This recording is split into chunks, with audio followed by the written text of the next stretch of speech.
तो दिल के हमर टुकड़ा गे माँ शारदा रिकॉर्डिंग स्टूडियो नीरज धंधा Pune. Music director DJ Pom Raj. तो दिल के हमर टुकड़ा गे जानू जानू कहे रहियो देखी तोरो मुखरा गे एक पल में कर दिलही तो दिल के हमर टुकड़ा गे एक पल में कर दिलही तो दिल के हमर टुकड़ा गे केकरा से कहिए अब हम अपन दिल के दुखरा गे एक पल में कर दिलही तो दिल के हमर टुकड़ा गे एक पल में कर दिलही तो दिल के हमर टुकड़ा गे DJ Pom Raj. DJ Pom Raj.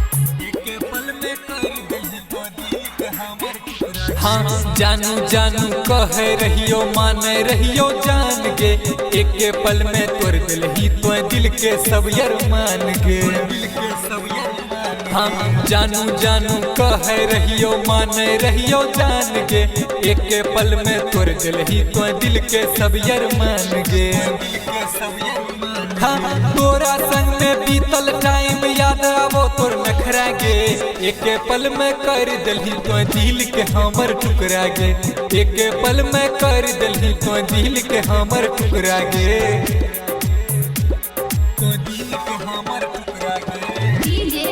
Pom Raj.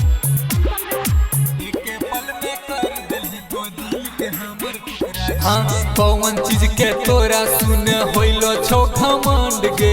आबे हमरा सिखा देली जिए के तो ढंग गे हाँ कौन चीज के तोरा सुन होइलो छो घमंड गे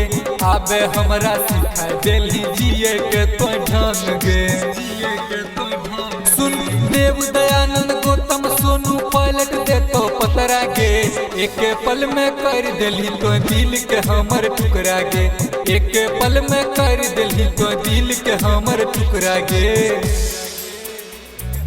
जानू जानू कहे रहियो देखी तोरो मुखरा गे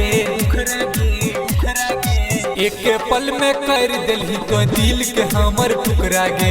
एक पल में कर दिलही तो दिल के हमर टुकड़ा गे।